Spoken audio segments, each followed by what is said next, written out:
दोस्तों नमस्कार। आप लोग जानते हैं कि आरआरबी ग्रुप डी का एग्जाम डेट आ गया है। इसकी परीक्षा होने वाली है 17 नवंबर से एंड ऑफ दिसंबर तक, यानी दिसंबर के अंतिम समय तक इसकी परीक्षा चलेगी। आपके पास समय कितने हैं? तो लगभग 2 महीने। इस 2 महीने में आप कैसे अपनी तैयारी को अच्छा बना सकते हैं, कैसे आप अपना जो प्रिपरेशन है उसे एक नेक्स्ट लेवल तक ले जा सकते हैं।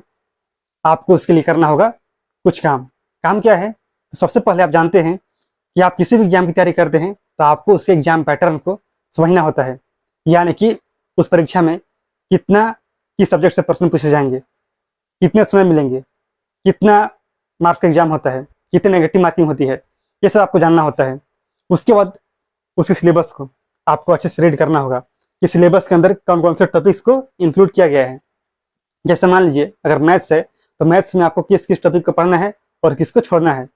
उसी प्रकार से रीजनिंग में किसे पढ़ना है किसे छोड़ना है, आपको इस प्रकार से अच्छे से स्टडी करना होगा उसके सिलेबस को। आप किसी भी एग्जाम की तैयारी करते हैं उससे मतलब नहीं है, आपको सिलेबस को पढ़ना ही होगा। ठीक है, तो इसी के बारे में यहाँ पर थोड़ा सा चर्चा कर लेते हैं और इसके बाद हम बात करेंगे अगर आप तैयारी कर रहे हैं तो आपको क्या करना चाहिए।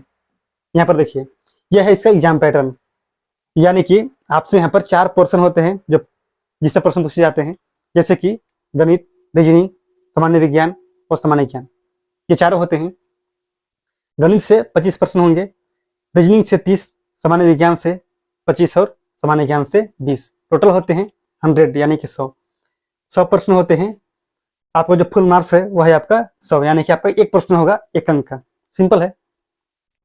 इसमें नेगेटिव मार्किंग भी है, वह कितना है? वह है आपका 1/3, यानी कि 1/3 है। इसमें कोई दिक्कत आपको समझने में नहीं हुआ होगा, यानी कि यहाँ पर -0.33 इतने आपके काटे जाएंगे। कहने का मतलब है कि अगर आप 3 प्रश्न गलत करेंगे तो आपका 1 अंक काट दिया जाएगा। ठीक है, कोई दिक्कत नहीं है। समय कितने मिलेंगे?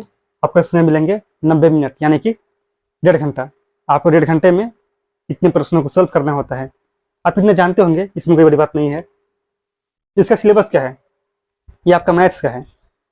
अगर आप गणित की तैयारी कर रहे हैं, यानी कि आप गणित पढ़ना चाहते हैं, तो आपको इन सारे टॉपिक्स को पढ़ना होगा। लेकिन यहाँ पर लास्ट में लिखा हुआ है ETC, यानी कि एटसेट्रा, इत्यादि। इसके अलावा भी कोई ऐसे टॉपिक होंगे जहाँ से प्रश्न आ सकते हैं, इसीलिए आपको यहाँ पर सरप्राइज नहीं होना है कि ये क्या आ गया, आ भी सकते हैं। ठीक है, लेकिन कौन कौन से टॉपिक्स हैं इससे आप अच्छे से पढ़ सकते हो, जैसे कि number system, BODMAS, decimals, fraction, LCM, HCF, ratio and proportion, SI, CI, मतलब जितने भी टॉपिक्स हैं आप इसे अच्छे से नोट कर सकते हो और आप अच्छी तैयारी कर सकते हैं। इसके बाद रीजनिंग, इसमें कौन कौन से टॉपिक है इसे आप अच्छे से नोट कीजिए और हर एक चैप्टर को अच्छे से पढ़िए और उसके जितने भी सवाल बनते हैं आप हर एक टाइप के सवाल को लगाइए। इसके बाद बात करते हैं जनरल साइंस, यानी कि सामान्य विज्ञान। तो यहाँ पर देखिए, जो आपका CBSE बोर्ड है, जो CBSE बोर्ड में पढ़ाया जाता है फिजिक्स, केमिस्ट्री और लाइफ साइंस, यानी कि जो आपका बायोलॉजी है, आपको इतना ही पढ़ना है।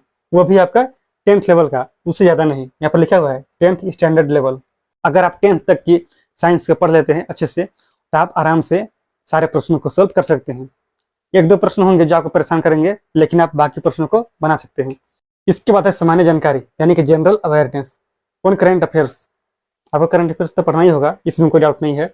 लेकिन जो आपका करंट अफेयर्स है इसमें भी आपको साइंस एंड टेक्नोलॉजी को विशेष ध्यान देना होगा। इसके अलावा स्पोर्ट्स, कल्चर, पर्सनालिटीज यानी व्यक्तित्व, economics, politics and any other subject of importance, यानी कि आपको पॉलिटी पढ़ना होगा, इकोनॉमिक्स पढ़ना होगा, साइंस एंड टेक पढ़ना होगा, हिस्ट्री पढ़ना होगा। आपको सारे पढ़ना है, जितने भी बाकी एग्जाम्स में आते हैं उतना आपको पढ़ना ही है। लेकिन आपको ज़्यादा फोकस करना है किसमें?